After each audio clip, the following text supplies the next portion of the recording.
De esta manera llegamos entonces al capítulo 4 del libro de Eclesiastés. Hemos hecho un recorrido todas estas semanas anteriores de este libro, que tiene mucho que ver con la observación de las cosas que pasan en el diario vivir y a las conclusiones que el sabio llega. Déjenme decirles que Salomón, cuando empezó a ver todo lo que había debajo del sol, no lo hace a partir de su edad adulta. Realmente él desde niño tuvo mucho tiempo para observar cosas que se dieron en familia, en el palacio. Él vio la rebelión de sus hermanos, los conflictos en familia que se daban. Él fue objeto de la envidia incluso. Por términos legales, el reino no le correspondía a él, sino al hermano mayor. Pero el hermano mayor ya se había rebelado contra su padre, incluso había perdido la vida. Pero por decreto divino sí le correspondía a él, pero los demás no lo aceptaban. De manera que la ascensión al trono para Salomón fue algo traumático, no fue una cosa tan fácil que digamos. Él sabía lo que era la envidia, sabía lo que era el orgullo, conocía de cerca todos esos factores que dominan al hombre y a la mujer y hacen que nuestras vidas pues sean vidas muchas veces miserables, en el sentido de que hemos heredado naturaleza pecaminosa y fomentamos esos vicios y esos defectos. Y en esta ocasión, Salomón, a partir del capítulo 4, verso 1 en adelante hasta el 6, nos está diciendo que desvió la mirada y siguió fijando su atención. Vamos a leer el capítulo 1 a ver qué nos dice, el versículo 1 del capítulo 4. Desvió la mirada y vio cosas interesantes. Dice: vi las violencias que se hacen debajo del sol. Lo había visto en familia.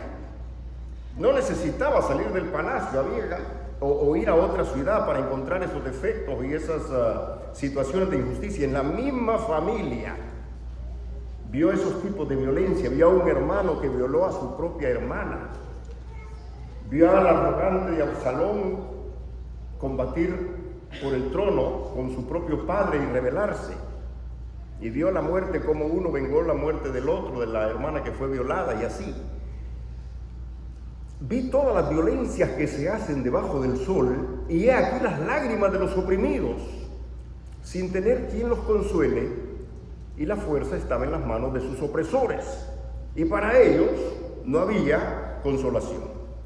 Desde que el ser humano se dejó seducir por la avaricia y quiso ser igual a Dios, como dice la palabra, optó por la desobediencia. Eso dio lugar a lo que comúnmente llamamos la caída universal, el pecado original, como le querramos llamar. A partir de ese entonces, el hombre y la mujer abrieron las avenidas, abrieron las puertas de par en par, para que el orgullo, el egoísmo y la avaricia empezaran a dominar su vida. Es que en los niños podemos ver estos destellos de maldad, no necesariamente en un adulto. Ya en una criatura podemos ver destellos, algunos dicen conductas aprendidas, conductas heredadas también. Egoísmo, orgullo, avaricia. Y eso nos va a llevar, eso va a desencadenar otra serie de defectos y de vicios y de males sociales. Y así el hombre queda condenado a vivir con temor. A partir de entonces, el mismo Caín siente, después de haber matado a su hermano, que su vida está en peligro también, que alguien le va a hacer lo mismo. A partir de entonces es casi que vive huyendo, vive con temor. Queda condenado a cometer actos delictivos, se hace daño a sí mismo, hace daño a los demás. Empieza a conocer los estragos del dolor y la vergüenza. Las tiranías, aquí obviamente no está hablando de familia, pero dice el sabio dice que vio las lágrimas de los oprimidos.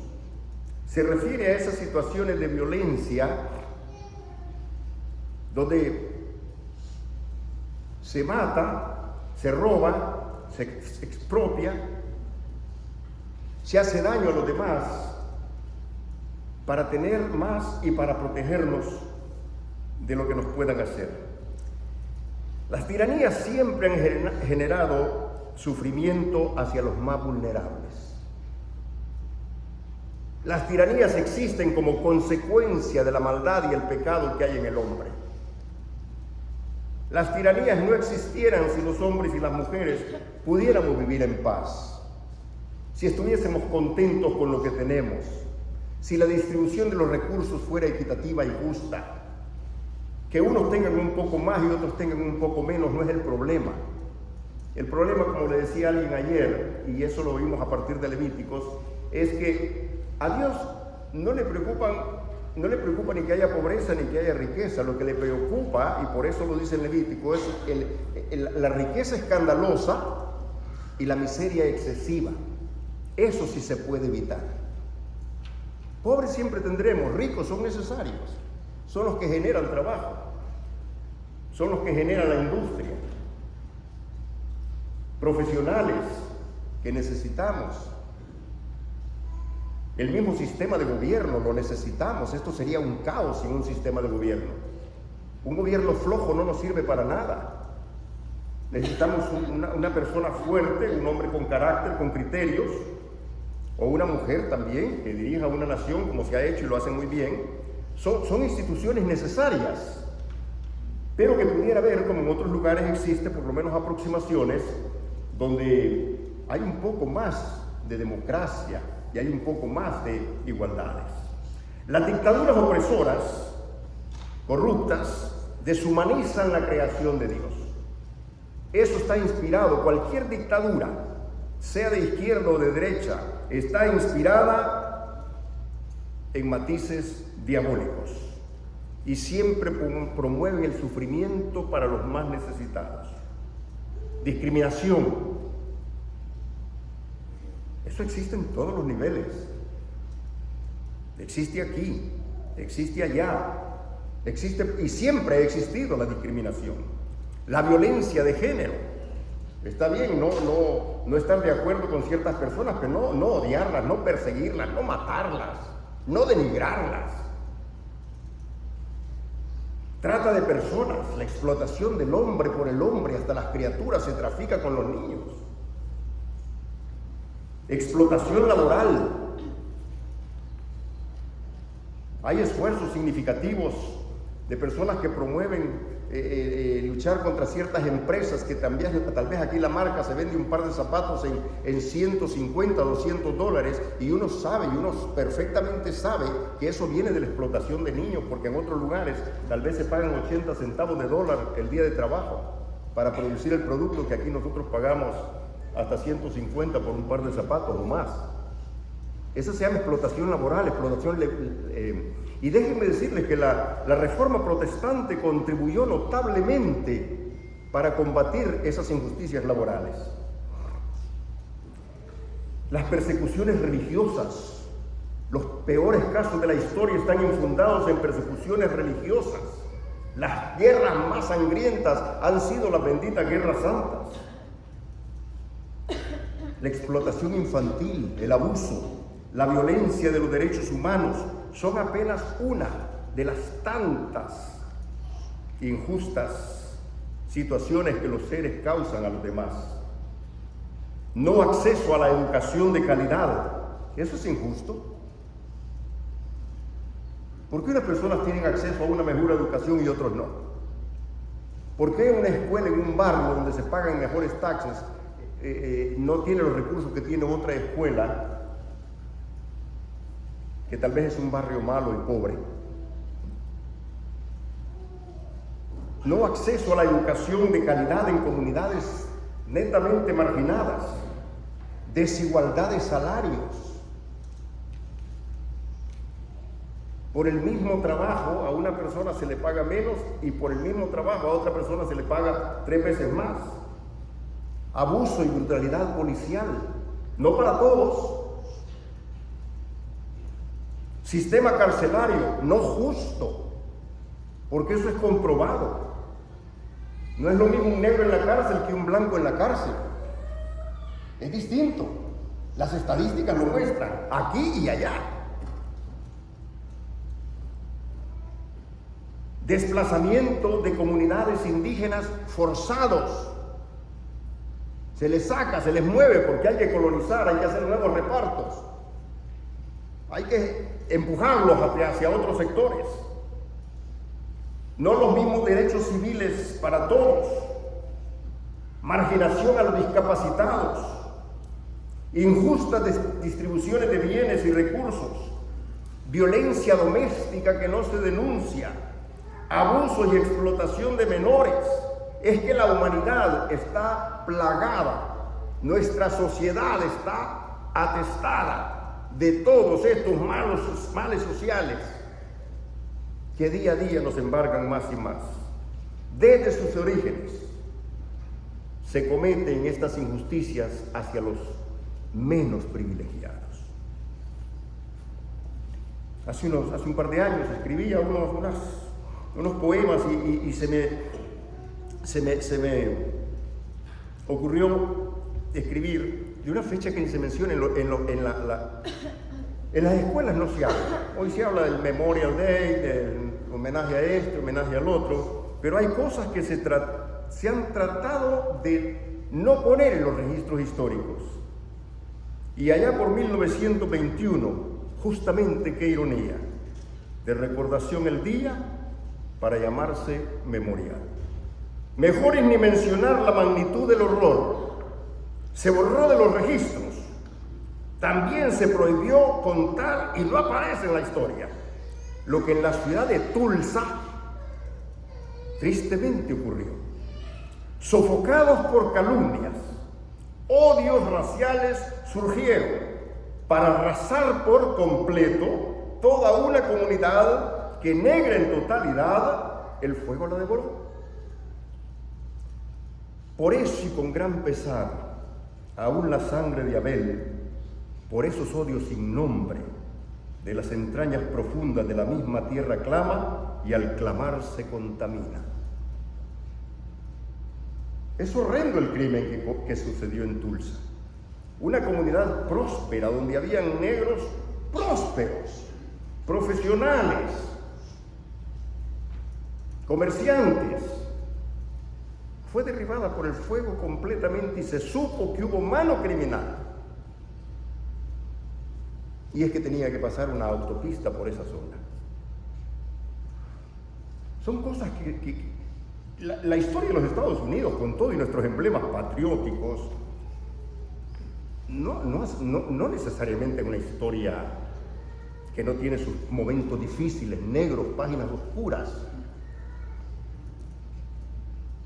Aquí habían cacerías humanas, y las hay todavía. Al borde de la frontera, otro poema que quise escribir. No sé si son ironías o simplemente parodias. Tantas manifestaciones y cuántas agrias protestas por preservar la fauna. Estos son los ambientalistas. Por proteger la flora. Se defiende la natura y olvidamos la criatura que al margen de la frontera nos mira y se nos muere. Y en héroe convertimos a quien rescata un cachorro, pero olvidamos al niño que abrazaba el pecho muerto de su padre que, intentando una frontera cruzar, también el niño se muere cuando muere la conciencia, cuando colapsa el alma por nuestra indiferencia. Menos mal, decimos a veces, que a mí eso no me va a llegar ni me ha llegado. Lo importante es que estemos bien, dicen algunos. Es la filosofía de mucha gente. ¿Qué me importa que el mundo se desplome si yo estoy bien? ¿Qué me importa que lo que está pasando? Por eso es que miren, la ética más elevada que existe es la ética cristiana. Si hay un bien, si hay algo benefactor para la sociedad, para la familia, para el mundo en su totalidad, es el Evangelio de la Gracia. Porque el Evangelio de la Gracia sí apunta a denunciar las injusticias. Sí apunta a transformar la vida, porque no es solo denunciar, es transformar la vida del hombre y la mujer en nueva criatura, porque la Biblia dice: si alguno está en Cristo es nueva criatura. consignas patrióticas, decimos nosotros. Y no solo aquí, en nuestros países. Hay avenidas que le ponemos nombres de próceres, libertadores, paladines, héroes. Y por aquí recogí otro que dice así. Esto lo hice yo. No tenía otra cosa que decir y me puse a escribir. Era calumnia legal, colonialismo legal. Eran violaciones civiles. Era esclavitud sin nombre. Niños pobres explotados, criaturas atropelladas. Violencia legalizada, explotación descarada, avaricia a manos llenas. De las etnias, atropellos, de los pobres marginados, masacrados, ensangrentados. Pero al contarlo en los libros, benditos conquistadores. Hasta las plazas nombramos con sus infames nombres, con himnos y con honores. Y alegórica la señora esbelta y rostro cubierto en las cortes de justicia, como siempre la balanza inclinándose a favor de los que escriben la historia o los que pagan la fianza. Es lo que hemos visto a lo largo de la historia, y Salomón tuvo tiempo para ver todas estas cosas. Vio las injusticias que se cometen, las violencias que se generan entre los seres humanos precisamente por la avaricia, por el egoísmo, por el orgullo. Nada, ningún sistema, ningún manual, ningún seminario puede corregir esos males sociales, porque es un problema del alma, no es un problema de educación, no es un problema de sentimientos o de emociones, es un problema del alma caída, del hombre sin Dios. El hombre sin Dios, si es que miren, ya al comienzo de la historia, ya tenemos todas estas aberraciones, un Caín envidiando a su hermano, y no solo lo envidia, lo mata. El robo indiscriminado que vemos de las tierras y los recursos, la explotación ganadera y agrícola. El otro día estábamos hablando precisamente de que hay una explotación ganadera y agrícola hoy en día, que hay animales, gallinas o pollos, por así decirlo, que están desde que nacen con una luz, con un reflector enfrente en un sitio donde no se pueden mover, comiendo y poniendo huevos mañana, tarde, noche y madrugada, porque hay que producir y producir y producir, y no importa si el animal va a resistir eso o no, pero hay que producir. Y en todos los sectores hay que producir a lo grande, sin importar los atropellos, sin tener en cuenta a los humildes trabajadores muchas veces, o incluso a los animales. Hemos oído unas que otras voces en California, el mismo señor Chávez, hay un César Chávez, no el boxeador, sino otro, que cuando usted va por el Salón ese de la Fama, hay una estrella ahí que todavía no la han destruido, con su nombre, porque fue un activista. Es un mexicano que no sé si nació en este país o su origen, pero de ascendencia mexicana, que luchó precisamente contra la agresión de los pesticidas en la tierra, que hacía producir inmediatamente grandes cantidades de uvas sin importar la salud de los agricultores. Eso es atropello por la ambición del hombre para explotar al mismo hombre. Impuestos que se imponen a los votantes para pagar lo que los políticos, padres de la patria y otros tantos pseudos paladines se han robado. Sanciones y penalidades, y está bien, pero no en justa retribución. La educación a altos niveles, carísima, exclusiva solamente para una casta con dinero. La salud y los medicamentos, a veces la gente aquí los tiene que ir a comprar afuera. Cuando aquí se producen hay que irlos a comprar afuera, a otro lugar, a las fronteras, porque en otro lugar es más barato. Pero aquí se produce. Y así vamos por la vida, y eso es lo que Salomón dice: me volví y vi todas las violencias que se hacen debajo del sol, y aquí todas las lágrimas de los oprimidos, sin tener quien los consuele. Y la fuerza estaba en las manos de sus opresores. y para ellos no había consolador. Ahora aquí hay un giro un poco nefasto cuando dice Salomón: por eso consideré más felices a los que ya han muerto que a los que aún viven. Acuérdense, Salomón no tiene una perspectiva cristiana, no vivió bajo la gracia, sino bajo la ley, y tiene un punto de vista diferente con todo, y que es un estadista y un hombre sabio y un hombre con mucha prudencia. Está viendo las cosas desde otro punto de vista, desde el punto de vista práctico, humanista.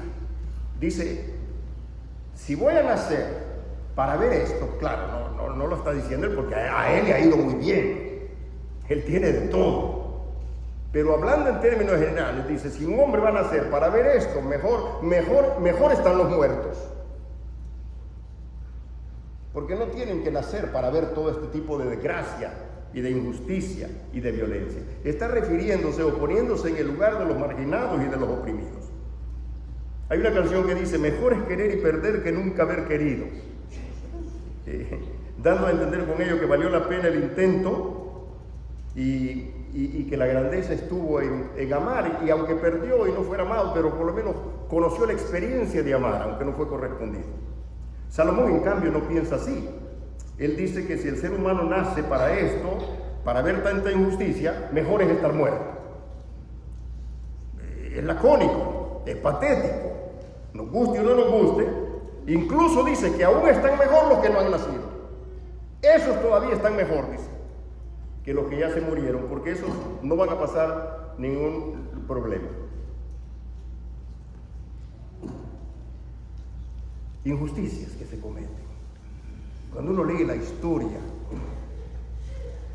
en todos los lugares, aún esos países que ahora uno dice los países más felices del mundo, los países más civilizados, se han cometido a lo largo de la historia grandes atropellos. Si usted va a Ucrania, cerca, en las afueras de la capital, en Kiev, hay un monumento que se llama Babi Yar, y hay hasta una canción inspirada en un poema. Babi Yar fue una masacre como de 30.000 judíos en un solo día, que con engaño los llevaron, ya tenían preparado la ladera donde los iban a atropellar a todos. Y ese lamento está basado en el poema de un judío nacido en Rusia que expone su sentimiento de dolor ante las injusticias que se cometen contra los seres humanos. La vergonzosa y nefasta tragedia del Holocausto no es una cosa de hace 2 o 3 siglos. Eso ocurrió hace 75, 80 años. Eso es nuevo. Pero los que no quieren conocer o no quieren ver o no quieren analizar la historia te dicen incluso que eso es mentira. Yo tuve la oportunidad de ir al Museo del Holocausto y lo he contado en más de alguna ocasión. Cuando entras a la parte esa donde de los niños, son unos pasillos que todo está oscuro y son como unos pasillos llenos de espejos por todos lados, con fotos de niños y velas encendidas, y se oyen voces como en un daycare cuando lo están llamando por nombre a los niños, y se oyen risas y se oyen llantos y alegría de niños, y se están mencionando más de 1 millón de criaturas que fueron masacradas. Y todavía hoy en día, fíjense que me sorprendió el otro día que hay un equipo judío en Argentina. Son de descendencia judía todos, y ese equipo se ha mantenido a lo largo de la historia, de los tiempos modernos. Y sarcásticamente los contrarios tiran tabletas de jabón al campo para recordarles con ironía, con saña, de que de sus antepasados, de la grasa de ellos se hacía jabón. Esa es la humanidad, ese es el mundo en que vivimos.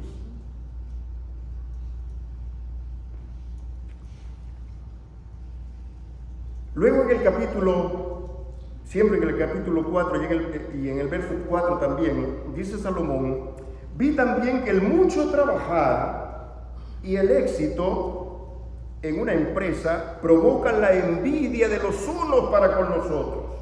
Y esto también es vana ilusión y querer atrapar el viento. Esta otra versión dice: todo trabajo y toda excelencia de obras despierta la envidia del hombre contra su prójimo. Cristo dijo que no es lo que entra lo que contamina, sino lo que sale. Los adulterios, los homicidios, y entre todas las cosas que menciona dice la envidia. Eso contamina. No es lo que comemos o bebemos, sino lo que sale del corazón, lo que contamina la vida del hombre. El ser humano perdió su comunión con Dios quedando a la deriva, fíjense. Sin embargo, hay cosas que quedaron en el hombre que de Dios no se perdieron. La imagen no se perdió, quedó deteriorada, pero no se perdió. Seguimos siendo seres inteligentes, no con todas las capacidades, pero seguimos teniendo capacidades que los animales o los seres irracionales no tienen. Y podemos producir obras de excelencia. Las mejores obras de arte las ha producido el ser humano. Las obras de la ingeniería, la ciencia espacial, los grandes adelantos de la tecnología. Y a eso se refiere esta versión cuando dice toda excelencia de obra. El problema es que despierta envidia. Pero el hombre tiene esa capacidad de crear, de descubrir, de producir. No de crear vida, pero sí hacer mover todo lo que está a su alcance. Y los agigantados pasos de la ciencia en los últimos 40 años han sido más grandes que todo el recorrer histórico de la humanidad. Nos hemos elevado a proporciones inimaginables. Hemos puesto al hombre en el espacio. Podemos trasplantar órganos, podemos prolongar la vida. Podemos descomponer la luz en rayo láser. Podemos hacer 1000 cosas que ni nos pasó por la mente que un día se podían lograr hacer. Pero despierta envidia. Es lo que está diciendo aquí el sabio. Vi también que el mucho trabajar y el éxito en una empresa provocan la envidia de los unos contra los otros, y eso también es vana ilusión y querer atrapar el viento.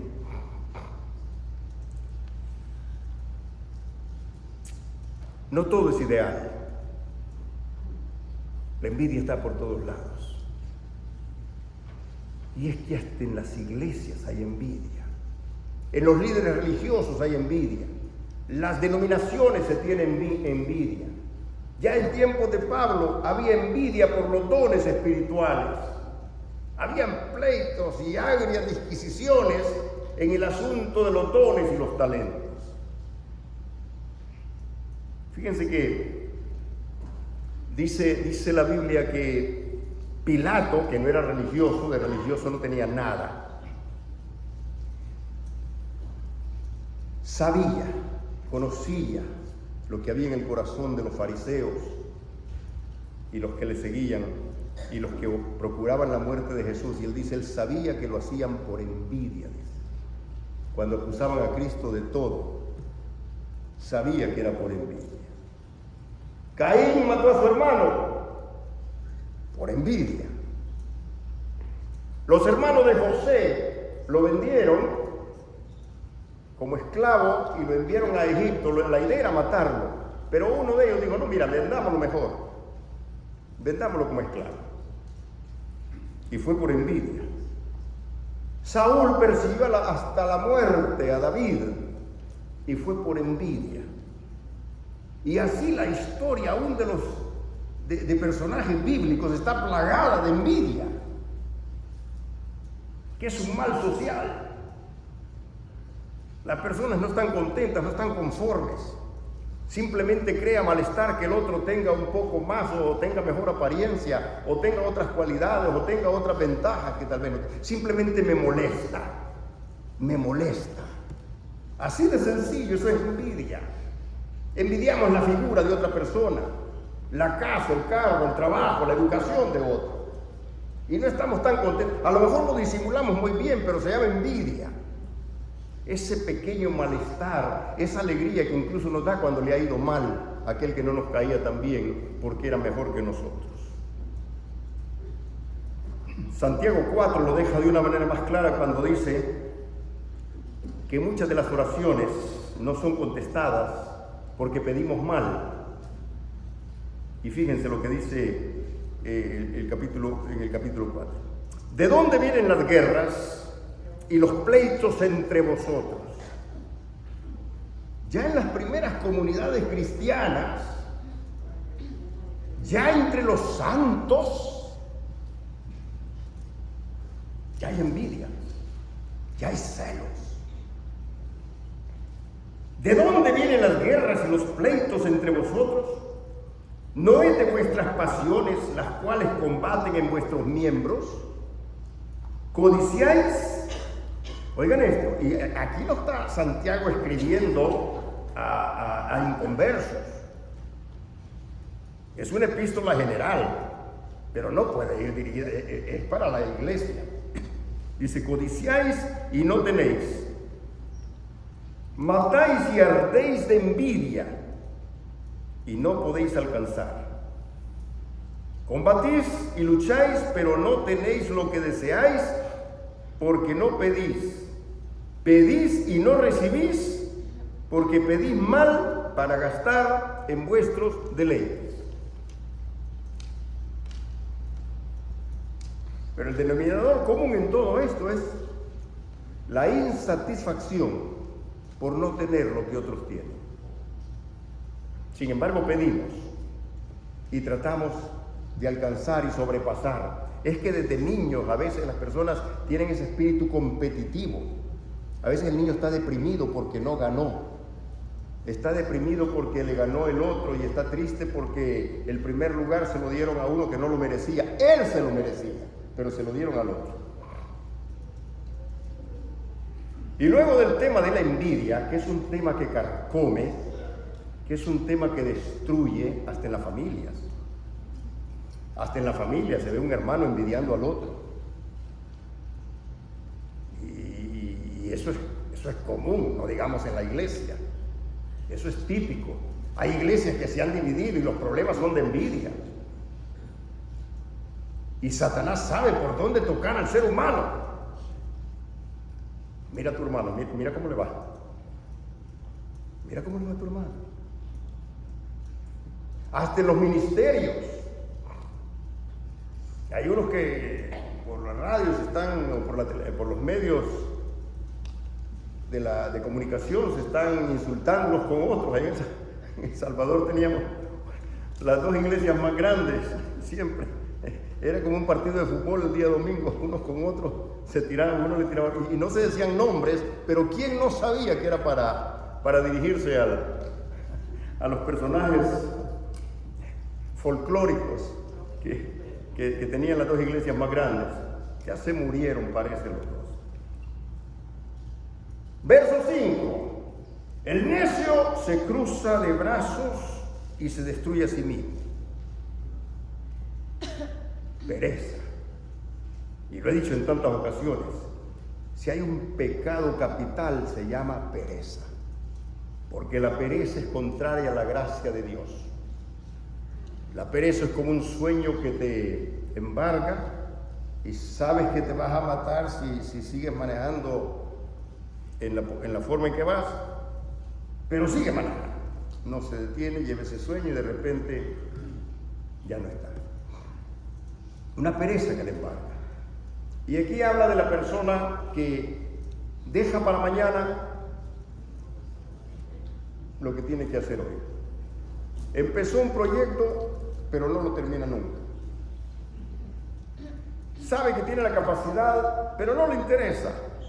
Pereza, pereza. Y lo peor es la pereza espiritual. A veces sabemos que el Evangelio, la gracia de Dios es buena para nuestros hijos, pero no nos tomamos el tiempo, mejor les compramos una tableta para que estén entretenidos. Y por pereza no nos tomamos el tiempo a veces de explicarles el plan de la salvación. Hay maneras de poder llegar a una criatura y explicarle el plan de la salvación para que conozca a Dios, para que empiece a amar a Dios. Las palabras que yo te mando hoy se las repetirás a tus hijos, pero tenemos pereza o estamos muy ocupados en otras cosas que son tal vez más importantes. Y por pereza de hablarle a nuestros hijos, mejor los ponemos en un colegio cristiano, ahí se van a convertir. o los traemos de vez en cuando a la iglesia. Los padres tenemos la responsabilidad de romper con esas perezas y comunicarle a nuestros hijos desde pequeños.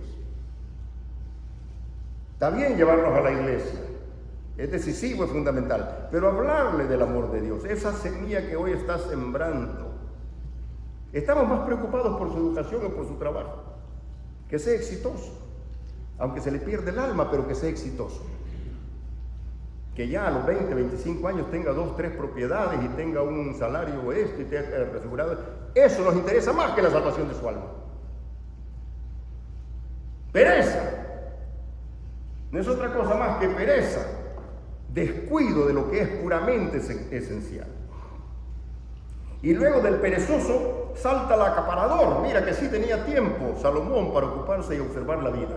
Ahí en el verso 6 dice: más vale un puñado de descanso que 2 de fatiga por querer atrapar tanto. Dice, más vale un puño lleno con descanso que ambos puños llenos con trabajo y aflicción de espíritu. Lo que está diciendo es, y lo dice en un proverbio: dulce es el sueño del trabajador, coma poco o coma mucho, pero el rico no le deja dormir la abundancia. Este es un equivalente a esa declaración que el mismo profeta está dando en otra parte. Y está diciendo claramente, mejor es una mano llena y comer lo que en esa mano existe con alegría, con gratitud, con contentamiento, que 2, y con esas 2 todavía no está completo. Quisiera tener manos más grandes o más manos para poder atesorar. Este es el acaparador, que no está contento con lo poco y jamás estará contento ni con lo mucho, y quiere tener cada vez más y más. Salomón miró hacia las personas, básicamente las ve vacías, hipotecadas por el orgullo, por la avaricia, por la soberbia, por la envidia, por la pereza. Todos estos males sociales los va viendo Salomón, no solo en las mejores personas, sino aún en las peores también. Ve la explotación del uno para con el otro. Ve que el rico no se sacia de crear y crear más abundancia.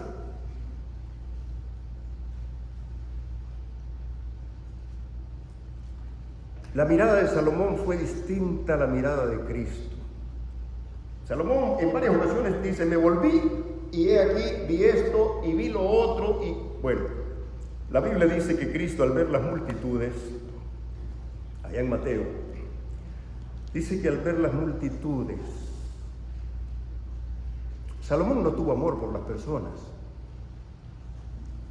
Pudo haber sido una persona buena, a lo mejor noble, pero fíjense qué distinta la mirada de Cristo. Salomón las observó, las diagnosticó, les pudo haber hasta escrito una prescripción médica y los mandó a tomar Valium o a tomar cualquier otra cosa para los nervios o para lo que sea, pero no lo vio con amor. Simplemente los analizó, como cuando vas al psiquiatra o vas al psicólogo. Te analizan y te dan un diagnóstico, de ahí determina tú lo que vas a hacer. La mirada de Cristo fue tan distinta porque dice Mateo que al ver las multitudes tuvo compasión de ellas, porque las vio dispersas y desamparadas como ovejas que no tenían pastor. Cuando Cristo escoge a los 12, no es que vio virtudes en ellos, no es que vio personas mejores que los demás, no es que pensó, con esto sí voy a echar adelante la empresa del Evangelio. No, eran seres hipotecados también, en bancarrota, cuesta abajo, a la deriva. Eran personas sin rumbo, si acaso con profesiones de gente pobre. Uno que otro tal vez tenía un profesional, tal vez Mateo, que tenía una mejor posición social, los demás no. Ahí incluso está el que le iba a entregar. Seres con odio, personas con envidia. Tal vez que uno le dice, manda a la mamá para que le digan, mira, si esto es un asunto político, le dice, y aquí hay posiciones buenas, Habla con el Señor para que cuando ya lleguemos al reino, que me ponga a mí a la derecha y al otro que lo ponga a la izquierda. Eso es lo que tienen en mente todavía. Pues esas son las personas que Cristo escogió, pero las miró con amor. Eso es lo que hizo el cambio, eso es lo que produjo la transformación. No los diagnosticó solamente, no los analizó, los miró con amor, y dice la palabra, al ver las multitudes, tuvo compasión de ellas porque las vio como ovejas que no tenían pastor, desamparados, y los miró con amor, y por eso las palabras de consuelo: vengan a mí los que están cargados y trabajados. Se lo está diciendo a gente envidiosa, se lo está diciendo a personas que orgullosas, a personas que son capaces de oprimir y hasta de hacerle daño a los demás. Pero una vez que vienen a Cristo, tienen la capacidad de transformar sus vidas, porque el Evangelio es poder de Dios para salvación de todo aquel que cree. Ese es el cuadro de la persona sin Dios, como ovejas desamparadas que no tienen pastor. Reflexionando y para concluir, la humanidad, nos guste o no nos guste, nos encaminamos al final de toda democracia. Todavía hay ideales, pero al paso que vamos,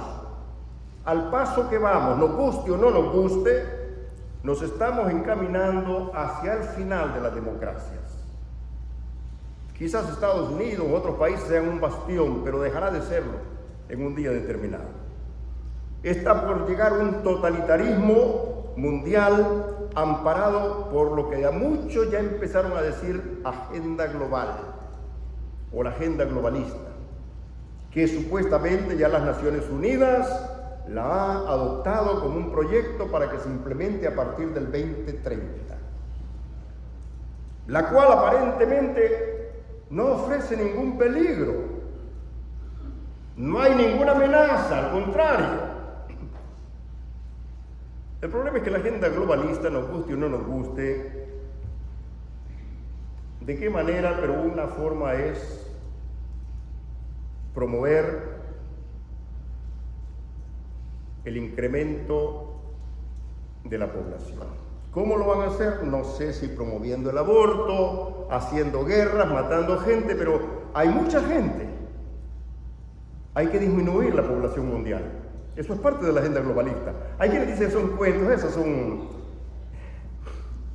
conspiraciones. Eso es parte de una agenda que ya está en proyecto, ya ha sido adoptada, no implementada, pero ya está en proyecto. Disminución de la humanidad, obviamente, no serán los que cuentan, sino los que no cuentan. Los gobiernos, de alguna manera, se van a quedar sin poder ejecutivo y quedarán bajo la dirección de las grandes multinacionales o las ONG. Uno no se da cuenta del poder que tienen las ONG. Hay ONG en el mundo que tienen más poder que cualquier país.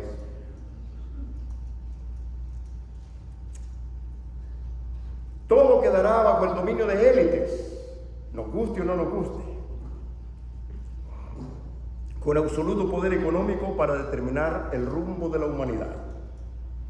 Familia, sociedad, iglesia, no serán tan relevantes, no se van a tomar tanto en cuenta. Son los intereses en general los que van a determinar. Las ideologías estarán por encima de los valores éticos y morales. Y todo con el cuento del ambientalismo y todo eso. Cuando vienen a ver, va a haber una agenda, va a haber un sistema, y es que la Biblia lo dice. El mundo estará preparado para abrirle los brazos de par en par al anticristo. Hacia ese mundo nos encaminamos. Bueno, no es nada nuevo. Salomón había visto todo este tipo de injusticias, sabía lo que hay en el corazón del hombre y sabía que el hombre no le puede dar solución a los problemas de la humanidad. Sin embargo, Cristo sí. Vengan a mí, dice los que están cargados y trabajados, que yo le daré descanso. Mientras tanto, a nosotros como cristianos nos corresponde, no podemos arreglar las injusticias del mundo, ni de la vida, pero sí podemos ser justos en nuestros tratos hacia los demás. Eso hace diferencia. Así alumbre vuestra luz delante de los hombres, para que vean vuestras buenas obras y glorifiquen a vuestro Padre que está en los cielos. Yo no puedo solventar las injusticias que se están dando, pero sí puedo ser justo en mi trato hacia mi patrón o hacia mis empleados o para con mi familia y para con todas las personas con las que yo me relaciono. Tratar de ser justo en todos los aspectos de la vida. Permitir que el Espíritu Santo, como dice el salmista, examíname, oh Dios, y ve si hay en mí camino de perversidad y guíame por el camino recto. Permitir que el Espíritu Santo trabaje en nuestras vidas y nos haga ser mejores personas, mejores hijos de Dios, para que le representemos con dignidad. Combatir el espíritu de pereza. Hay un espíritu de pereza, uno cree que no, pero sí. Hay un espíritu de pereza que nos embarga. Hay muchas cosas que las pudimos haber hecho mejor. Hay muchas cosas que las hemos dejado a medias. Hay muchas que ni tan siquiera las hemos intentado. Pereza. Pereza. A lo mejor no estamos leyendo lo suficientemente la Biblia. A lo mejor no estamos orando. A lo mejor llegamos a la iglesia tarde o no llegamos porque se nos presentó una situación, decimos. Pereza espiritual. A lo mejor no estamos ganando almas para Cristo en el transcurso de la semana. No estamos compartiendo nuestra fe con los necesitados. Y si usted me dice que eso no es pereza, yo le puedo demostrar que sí, eso es pereza. Estamos más agobiados, estamos completamente más agobiados por los problemas que nos embargan, el diario vivir, la renta, la política, el partido de fútbol, esto y lo otro, que por otras cosas. Combatamos ese espíritu de pereza, hermanos. Despiértate tú que duermes, dice la Biblia. Y acuérdense, sobre todo, que Dios es glorificado cuando llevamos frutos. En esto es glorificado mi Padre, en que vayáis y llevéis mucho fruto. Hagamos lo mejor que podamos. Les he puesto para que lleven fruto y el fruto de ustedes abunde y permanezca, dice Cristo. Somos llamados a la acción. No podemos mejorar el mundo, pero sí podemos mejorar nuestro entorno.